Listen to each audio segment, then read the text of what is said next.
Students, तो बच्चों जैसे कि हम लोग पढ़ रहे हैं फाइनेंशियल स्टेटमेंट एनालिसिस। क्या पढ़ रहे हैं? You know what do you mean by financial statement analysis?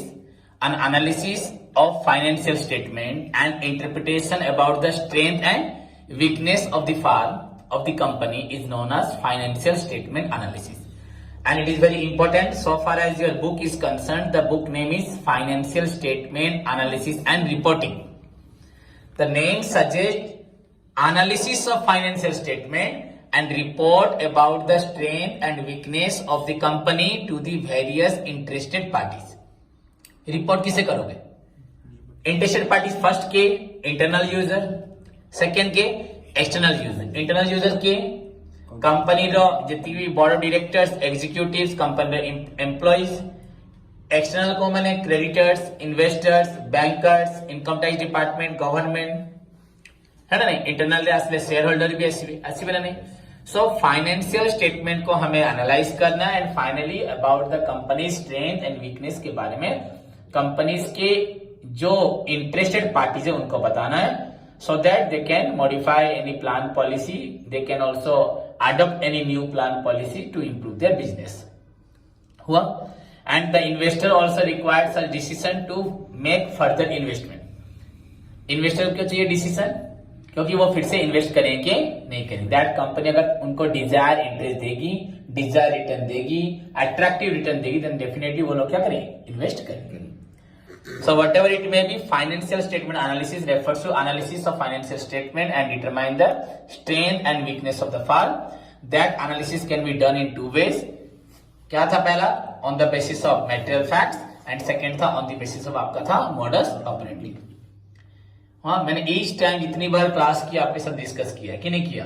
तो on the basis of आपका information या material fact जो भी था, that again involves your external analysis and internal analysis, but there is no specific method of external or internal because it completely depends on the information. Either depends on आपका published information or on the internal books of account of the organization. But while the question is about your आपका on the basis of modus operandi, it again divided into आपका two categories.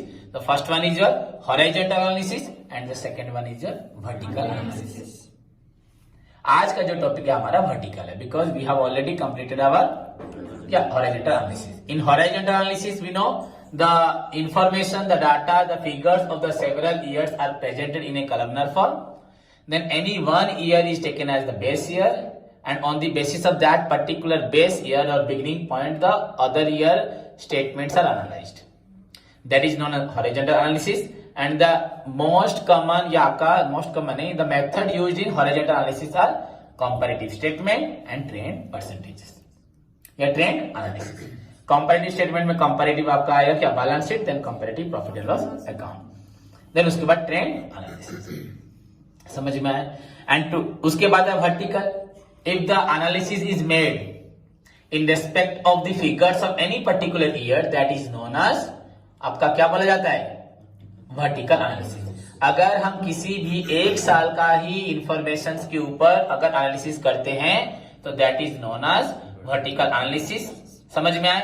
This analysis is not so popular, not so reliable, because here we completely depends on 1 year information rather than 3, 4, 5, 6 year information. Horizontal में हम बहुत सारे सालों की information लेते हैं। So if we are required any decision कि इसके साथ हम आगे बढ़े कि ना बढ़े, so that information must be helpful to you because that is the information, that is the analysis based on several year information. But this आपका जो vertical है that is based on only 1 year data. Clear? And 1 year data में से किसी एक को क्या लोगे तुम? बेस लोगे and बेस लेके अदर आइटम्स को एनालाइज करोगे। Clear? Then the methods used in your आपका वर्टिकल एनालिसिस, एक कॉमन साइज स्टेटमेंट और एक रेशियो एनालिसिस। रेशियो एनालिसिस आपका जहां तक सवाल है वो आपका यूनिट 3 एंड रहा common size statement. So today's topic is common size statement and आपका यूनिट 2 भी इसके साथ कंप्लीट होता है। होप समझ में आया? So what do you mean by बच्चों कॉमन साइज स्टेटमेंट? अगर आप स्टेटमेंट सीख लोगे तो अपने मीनिंग भी मालूम पड़ जाएगा। बट एग्जैक्टली बच्चों कॉमन साइज स्टेटमेंट मतलब इसमें कॉमन साइज बैलेंस शीट भी होगा, इनकम भी होगा, जैसे आपने कंपैरेटिव में किया था। क्लियर। सो यहाँ देखो बच्चों, कॉमन साइज स्टेटमेंट या balance sheet and income statement ये हमेशा हमें क्या दिखाता है, are always presented in an analytical format में। किस फॉर्मेट में? फॉर्मेट में। Okay, here the figures, here each figures are compared. Suppose if we take an example, let's take an example of, आपका सोच लो एक बिल रिसीवेबल या stock, हाँ, each asset is compared with the total asset, हाँ, then each liability is also compared with आपका total liability.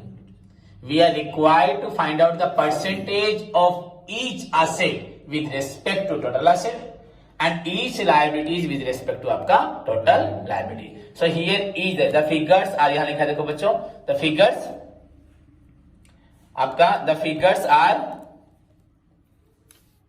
यहाँ लिखा है देखो बच्चों, the figures are आपका यहाँ लिखा है shown, the figures are बच्चों shown as percentage of आपका लिखा है total liabilities and total sales। क्या लिखा है? total liabilities and total sales। आपका total asset भी होता है। डायरेक्टली आप देखो बच्चों, प्रिपेरेशन उसका जो स्टेप्स है, फर्स्ट क्या लिखा है, the total assets and liabilities are taken as 100। क्या लिया? Total assets and liabilities are taken as 100 हुआ।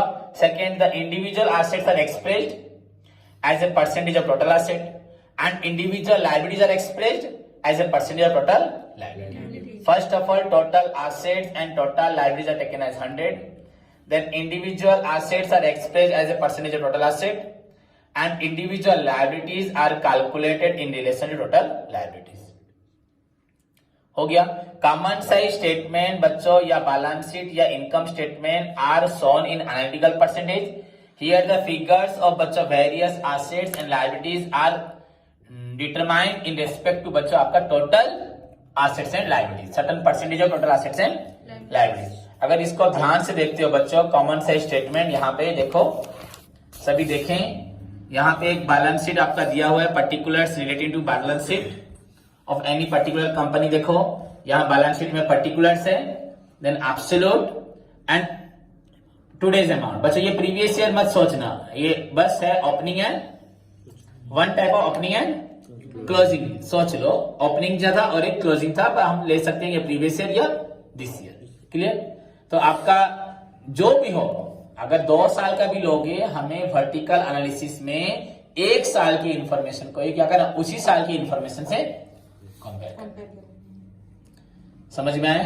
तो हम इसको 2 साल लेके अगर चलते हो भी कोई प्रॉब्लम नहीं है। हमें 2015 को 2015 के साथ ही क्या करना है, कंपेयर करना है, 16 के साथ कंपेयर नहीं करना। ओके, तो इसको दोनों ही लेके चलो। मैंने बोल दिया आपको, ये अलग अलग नहीं, एक बोला नहीं, ये 31 दिसंबर 2015, ये हुआ 31 दिसंबर 2016। तो दोनों को हम अलग अलग सेपरेटली लेते हैं।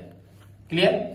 ओके, तो पर्टिकुलर्स हुआ, this the figures of previous year, this the figure of आपका करंट ईयर। सोच लो, पर अब तो 20 चल रहा है, बट सोचो। Then percentage of balance sheet. क्यों बैलेंस शीट लिखा? Because this are the balance sheet items. Okay, this is the question, ये आपका ऑलरेडी क्वेश्चन में होगा, ये क्वेश्चन में ऑलरेडी होगा। एसेट्स, नॉन करंट एसेट में आपका फिक्स्ड एसेट लिखा है, समझ में। फिर आपका करंट एसेट क्या, ये भी फिर नॉन करंट लिख दिया ना, ये क्या है आपका करंट एसेट। इसमें इन्वेंट्री है, ट्रेड है, कैश एंड कैश इक्विवेलेंट है। तो इन्वेंट्री 25, ये ट्रेड हुआ, ये cash and cash equivalent. Clear. तो फिक्स्ड एसेट कुछ भी आपका land, building, plant, machinery, furniture, fixture कुछ भी होगा, टैंजिबल लिखा है। देन इन्वेंट्री में क्लोजिंग स्टॉक्स होगा। देन ट्रेड रिसीवेबल में आपका बिल रिसीवेबल होगा, सन्डी डेब्टर्स जो भी होते हैं। Then cash in hand, cash at bank, ये हुआ आपका cash and cash equivalent items. So you see बच्चों, this is the information of 2015। Total asset कितना, 1,50,000 प्लस 25 प्लस 20 प्लस 5, 25, 25, 50, 2 लाख हो गया। सो आपका टोटल एसेट क्या हुआ? हमने बोला था कि यहाँ पे आपको ईच एसेट को टोटल एसेट्स के परसेंटेज में निकालना है। तो हियर फिक्स्ड एसेट इज 1,50,000, हाँ, तो हमने यहाँ बेस लिया 2 लाख का टोटल एसेट को। तो 1,50,000 is the dash percentage of 2 lakh, 1,50,000 by 2 lakh into 100। यहाँ पे जो स्टेप्स अभी लिखा था, देखो लिखा है, अगर यहाँ लिखना है the individual assets are expressed as a percentage of total asset हुआ, and different liabilities are also calculated in relation total liability. For example बच्चों, अगर एक कंपनी में इफ टोटल एसेट कितना है 5 लाख एंड बच्चों आपका इन्वेंट्री है 50,000, तो इन्वेंट्री 50, टोटल एसेट आपका 550 बाय 5 लाख इंटू 100 हो गया। सो इन द सेम मैनर में आपको अभी सारे परसेंटेजेस निकालने और 2015 का। तो फर्स्ट आइटम आपका 1,50,000 डिवाइडेड बाय 2 लाख इंटू 100। सो 1,50,000 कितना परसेंट हो रहा है? 75% हो रहा है। समझ में आया कि नहीं आया? आपका हुआ 1,50,000 बाय 2 लाख इंटू 100। तो बच्चा आपको क्या दिखाई दे रहा है यहाँ? 50 में अगर कैंसिल कर 50 इंटू 3, ये 50 इंटू 4, ये काटने से आपका 25, so 25 इंटू 3 75% हो गया। देन इसका इन्वेंट्री का निकालना है 25 बाय 2 लाख इंटू 100, इसका 20 बाय 2 लाख इंटू 100, इसका 5 बाय 2 लाख इंटू 100 हो गया। देन उसके बाद बच्चों आया आपका वैसे ही 2016 का निकालोगे, इधर है या नहीं? आप समझ में आया कि नहीं? इसका 5 बाय 2 लाख इंटू 100, तो 5 बच्चा 2 लाख का 10% क्या है? 20,000, 5,000 क्या है? 2.5%, सिंपली मालूम पड़ जा रहा है। फिर इसका 1,35,000, 30, 25, 10, टोटल 2 लाख हो रहा है। तो what percentage is the fixed asset? 1,35,000 divided by 2 lakh into 100, this is your 67.50। देन 30,000 by 2 lakh into 100 15, then 25 by 2 lakh 12.50, then 10,000 मतलब 5% हो रहा है, वाले 5%। समझ में आ रहा है कि नहीं? जैसे कि बच्चों आप लोग कुछ बच्चे क्लास नहीं आ रहे तो मैं भेज दे रहा हूं, पर सिंपली अगर इसी को मैं डिक्टेट करूंगा, स्टेप्स बताऊंगा एंड फाइनली मैं प्रिपेयर करूंगा, ये टाइम लेगा कि नहीं लेगा? बट इट डजंट मीन कि तुम लोग देख के बस चले जाओगे। तुमको भी क्लास के बाद what is the meaning of common size statement लिखना है। Common size statement refers to common size balance sheet and common size income statement that is prepared in an analytical form. Clear? Here the percentage of each asset is calculated on the basis of total assets या sales, क्या ले सकते हो? Okay, समझ में? पर sales बच्चों कहां होगा? इनकम स्टेटमेंट में होगा, कहां होगा? तो इसलिए उसने बोला each item, सॉरी मैंने गलत बोल दिया, each asset नहीं, each item is आपका compared and percentage निकलेगा बच्चों of each item with respect to आपका टोटल एसेट लायबिलिटी और सेल्स। अगर इनकम स्टेटमेंट बनाओगे तो किसके ऊपर बेस करके निकालोगे? सेल के ऊपर। सो इफ अगर हम एसेट के बारे में सोचते हैं, बैलेंस शीट के बारे में, तो each asset is calculated on the basis of आपका total asset and each liability is also calculated on the basis of total liabilities. हो गया? So this is the steps आपका हुआ, फॉर्मेट हुआ, particulars, figures of previous year, figures of current year, but any changes within the 2015, within the 2016, not आपका 15-16 वो compare नहीं कर रहा है। कर रहा है क्या? कर रहा है क्या? ये क्या कर रहा है? What is your total asset in the year 2015? 2 lakh. And why 2 lakh? What is the percentage of fixed asset? 75%। In the year 16 and में what is your total asset? वही 2 लाख। व्हाट परसेंटेज ऑफ आपके पास फिक्स्ड एसेट है? 67। तो इस तरह से भी इंसान देख सकता है कि as compare to total asset our plant machinery 75%, सोच लो। एंड इस साल हमारा प्लांट मशीनरी कितना है? 67। एक बच्चा बोले सर ऐसा कैसे हो गया, कम कैसे हो गया? डेप्रिसिएशन हुआ होगा, क्या हुआ होगा? बट हमें यहाँ ये नहीं देखना है लास्ट ईयर 75% है, इस साल 67, ये नहीं देखना। यहाँ पे 2 लाख 2 लाख क्या है दोनों? क्या जरूरी है? पिछले साल टोटल एसेट 2 लाख था, इस साल टोटल 2 लाख होगा, बढ़ भी सकता है। But this is just the information बच्चों which is computed on the basis of आपका टोटल एसेट, टोटल लायबिलिटीज। तो आप इसको मत सोचना कि यहां से कंपेयर करेंगे, ये 75% था पिछले साल, ये 67 हो गया। This is the 75 overall on the basis of this and this 67 on the basis of this, जो भी होगा। हाँ, तो कर सकते हो, हेल्प करेगा कि पिछले साल हमारे पास कितनी एसेट थी? फिक्स्ड एसेट, टोटल एसेट का 70% है, इस साल 60% है, ये हो सकता है। Clear? So this is your first बच्चे, ये आपका क्या बना? Common size statement. उसके लिए बच्चे डिटेल फॉर्मेट दिया है, आपको मालूम है कोई डिटेल फॉर्मेट की जरूरत नहीं, बस यहाँ पे आपको क्या करना है, जिसको बैलेंस शीट, फाइनेंशियल स्टेटमेंट जिसको बनाना आता है उसको फाइनेंशियल स्टेटमेंट एनालिसिस करना आएगा। ओके, फाइनेंशियल स्टेटमेंट नहीं बनाओगे तो फाइनेंशियल स्टेटमेंट एनालिसिस नहीं कर पाओगे। समझ में? अगर if this information are given in, मतलब ऐसे रेंडमली दिया होता, कोई स्पेसिमेन नहीं होता, and you are required to prepare common size statement, तब क्या करते? तुमको ऐसे प्रेजेंट पहले करना, मतलब तुमको बैलेंस शीट बनाना पड़ता। सिंस यहाँ पे क्वेश्चन पूरा डिटेल दे रहा है, तो you just need to find out the changes. तुम लोग क्या कर रहे हो? सिर्फ चेंज निकाले ना, और कुछ कर रहे हो, सिर्फ तुम लोग चेंज कर रहे हो गया। तो कंप्लीट स्पेसिमेन थी, इसे कॉपी में लिख लेना। अगर मैं भी तुम्हारे क्लास में question they they format of common size balance sheet, अब तुम बोलोगे सर आपने तो कॉमन साइज बैलेंस शीट नहीं पढ़ा है। अरे बच्चा, सेम बैलेंस शीट जो है कॉमन साइज बैलेंस शीट वही है, कंपैरेटिव स्टेटमेंट जो है नॉर्मली स्टेटमेंट वही है, सभी सेम है, बस यहाँ पे वहां पे पर्टिकुलर्स कलम, उसके बाद था previous year data, current year data, then changes in absolute figure, changes in percentage. यहाँ पे वही पर्टिकुलर एक नोट कलम दिया है, then previous year data, current year data, then changes in previous year, percentage of previous year, percentage of current year, only this. ये है specimen, बस आपका मेन चाहिए आपको ये वाला डाटा। हो गया। देन यू सी बच्चों, आप देख सकते हो क्वेश्चन नंबर आपका, एक एग्जाम्पल क्या दिया है 11, कंप्लीट क्वेश्चन है बना दिया। देखो बच्चों, आपका इक्विटीज एंड लायबिलिटी बनाया कि नहीं बनाया? सो दिस इज योर आपका हो गया the balance sheet of S and Co and K and Co, S and Co and K and Co, ऐसे कह दी, हाँ छोड़ो दोनों होंगे ना। Are given below, given as follows. आपका ये इक्विटीज एंड लायबिलिटीज हुआ, ये शेयर होल्डर्स फंड में गया, then fixed liability, long term liability, non current बोल, ये करंट हुआ। देन उसके बाद एसेट्स हुआ, टैंजिबल इंटैंजिबल जो भी होगा, देन करंट एसेट्स हुआ। हो गया। क्या करना है? Compare the financial position of two companies with the help of common size. तो बच्चे यहाँ टू फिगर दिया है, देखो देखो।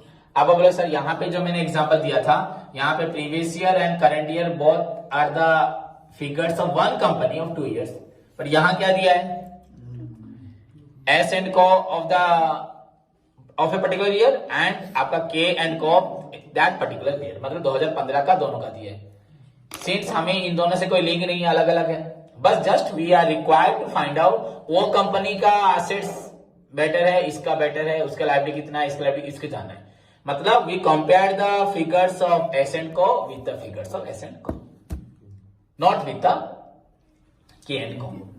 And we also makes analysis of the figures of K and Co with the figures of K and Co. That is called vertical analysis. क्या बोलते हैं? समझ में? If the figures of any particular years are considered for analysis, that is known as vertical analysis. Here any one item is बच्चों taken as आपका base. That may be total asset, that may be total liability, that may be आपका sales. समझ में? Then उसके बाद आप क्या करोगे? कंपेयर करोगे। ये भी हो सकता है total current asset, non current asset, non current liability, current liability. Clear? So this is the question. Now हमें क्या बनाना है? Common size. जरूरी नहीं है बच्चों, अभी जो फॉर्मेट जो लिखा था यहाँ पे अगर एक होगा तो उसने 2 ईयर के डाटा दे दिए, यहाँ 2 कंपनी दी है, सो पर्टिकुलर्स हो गया। देन एस एंड को का अमाउंट एंड परसेंटेज, देन के एंड को का अमाउंट एंड परसेंटेज। हो गया। तो पहली बात तुम्हें क्या करना है, इस बैलेंस शीट को पूरा उतार देना है यहां पे। क्या करना है? पर अपनी मर्जी से उतार, दूसरा एक सिस्टम है ना उतारने का, है कि नहीं? जैसे जो है आपका प्रीफरेंशियल कैपिटल इक्विटी शेयर, हाँ जैसे जो है आपका प्रीफरेंशियल कैपिटल इक्विटी शेयर कैपिटल, जैसे आपकी जो आइटम जिस तरह अरेंज है वैसे आपको क्या करना है? सभी आइटम्स को अरेंज करना है। समझ में आया कि नहीं आया? तो उसके बाद यहां पे आप कंपेयर करोगे। तो देखो उसने एक्चुअली क्या किया है, थोड़ा क्वेश्चन को ध्यान से पढ़े, कुछ भी एक्स्ट्रा हेडिंग नहीं है। सो this is your common size balance sheet. यहाँ इक्विटीज में उसने क्या किया देखो बच्चों, उसने किया क्या है? शेयर कैपिटल में equity share capital, preference share capital, reserve and surplus, इन तीनों को लिया, टोटल उसने निकाल दिया है। अब क्यों निकाला है? दैट मीन उसने क्या किया है, माने आपका इक्विटी शेयर कितना है as compare to total share holders fund, माने और थोड़ा डेप्थ में दिया है वो। सो 1,50,000 by 2,84 है कि नहीं? समझ में आया? 1,50,000 बाय 2,84 इंटू 100। समझ में आ रहा है कि नहीं आ रहा है? ऐसे उसने सभी कैलकुलेट किया होगा। That is your 34.25%। ओके, समझ में? उससे कैलकुलेशन करके देखोगे हो जाएगा उतना। देख लो, करके देख सकते हो। आपका 3 कैंसिल हो गया यहाँ पे। सो दिस इज योर आपका 2 में अगर काटता हूं तो नहीं, 4 में कट जाएगा। 4 7 28, 4 1 1 एंड दिस इज योर 4 में कटा 25 ना। देन उसके बाद आपका लगभग इंटू करोगे तो 50 0 0 125 5 12 ये हुआ 37 डिवाइडेड बाय 71 हुआ।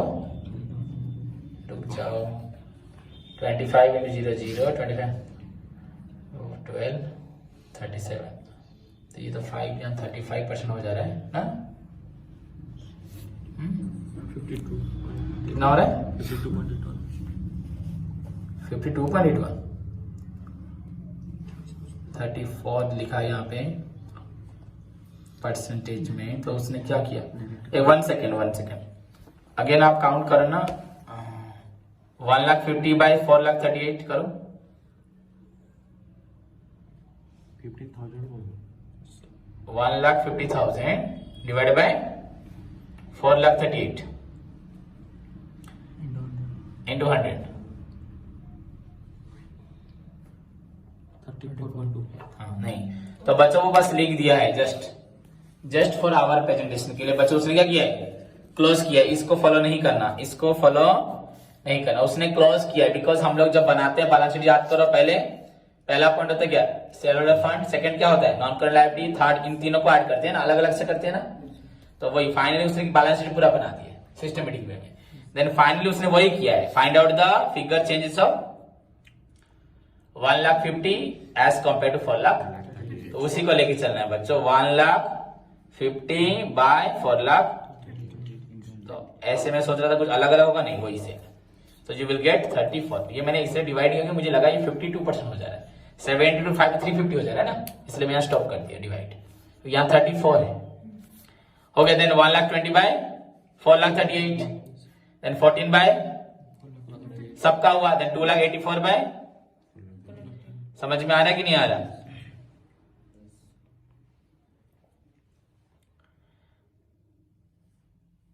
हो गया। तो इसी तरह से तुमको क्या करना है? टोटल सारे आइटम्स का परसेंटेज निकालना है। क्लियर? देन उसके बाद कहां मूव करेंगे? समझ में आया कि नहीं? इसी तरह इसका निकालोगे। 4,00,000 1,60,000 18,000 टोटल हुआ 8,08,000। तो 4,00,000 divided by 8,08,000 into 100। So this is the आपका balance sheet percentage of assets, liability side का हुआ। देन कहां हो गए? एसेट साइड में। सिमिलरली आपको देखना है सारे एसेट को प्रेजेंट करना है। पहले नॉन करेंट में क्या आएगा?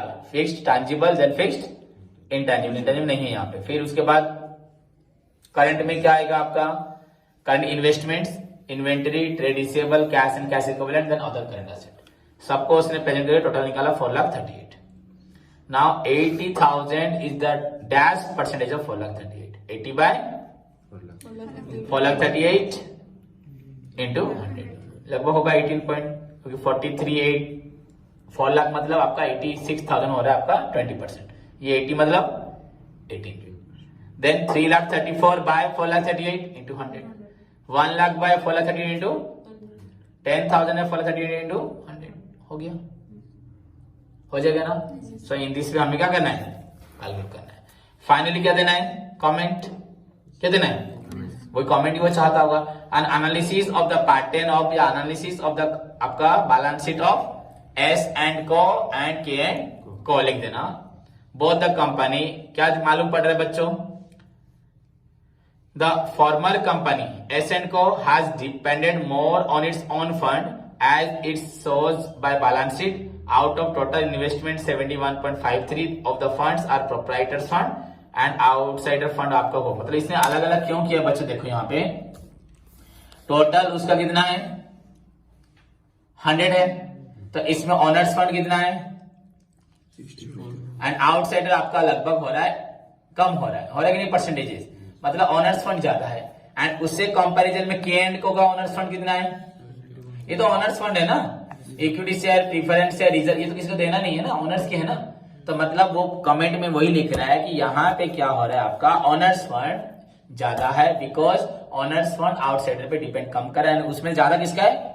के एंड को। किसका है? 71। समझ में आया कि नहीं है? वैसे अगर आप एसेट्स के बारे में देखते हो तो वहां पे आपको मालूम पड़ेगा आपकी लाइफ एसेट्स में से ज्यादा क्या है? करंट एसेट है कि नहीं? करंट एसेट 94, इसका 89, जो भी हो टोटल एसेट्स कंपैरिजन में करंट एसेट ज्यादा है। एंड किसका ज्यादा है? एसएन को। जो भी हो एसएन को हो या केएन को, पर हमारा एसेट्स पॉइंट ऑफ व्यू से क्या हुआ? कौन ज्यादा है? तो अगर आप कमेंट दोगे, पहले इसके बारे में लिखोगे, what is the percentage of आपका share holders fund with respect to total. हाँ, समझ में आ रहा है? देन यार दबो, इसका दोगे, इसका दोगे, ऐसे 1 2 3 4 क्या हो जाएंगे? कमेंट्स। इसको पढ़ने की जरूरत नहीं है, तुम अपने आप लिखना। समझ में कि नहीं? तो इसका लायबिलिटी जो 100% आपका दिखा रहा है, उसके अंदर आपका ज्यादा क्या है? शेयर होल्डर्स फंड्स है, तो आउटसाइडर लायबिलिटी कम है। अगर पॉइंट्स देके लिखोगे तो दैट इज योर कमेंट हो जाएगा, एंड कमेंट बड़ा भी हो जाएगा, एंड फाइनली आंसर 20 मार्क्स या 12 मार्क्स जो भी बढ़ेगा। Clear? So this is all about your common size. वैसे उसने क्या किया है? और एक किया है बैलेंस शीट। हाँ, खुद ट्राई करना बच्चों। और एक क्वेश्चन यहाँ पे भी है, ट्राई करो, नहीं तो करोगे नहीं। फिर यहाँ पे कॉमन साइज फिर है प्रॉफिट एंड लॉस का। क्या है कॉमन साइज? यहाँ पे क्या होगा? P&L अकाउंट होगा, revenue from operation, then other revenue, then invest, आपका एक्सपेंसेस में आपका क्या होगा? कॉस्ट ऑफ मटेरियल यूज जो भी हुआ है, changes in inventory, then employees benefit cost, then finance cost, depreciation and amortisation, and finally other expenses. है कि नहीं? मतलब अगर P&L अकाउंट आता है तो तुम उसको भी कर पाओ। समझ में आया कि नहीं? यहाँ पे फिर वो कैसे निकालेगा हम पढ़ेंगे, इन रिस्पेक्ट टोटल सेल्स। किसमें निकालेगा? या total profit. Clear? So this is all about your common size balance sheet. Next class में करके आओ, and common size P&L account एक बार बता दूंगा। होप सभी को समझ में आया। ओके, धन्यवाद।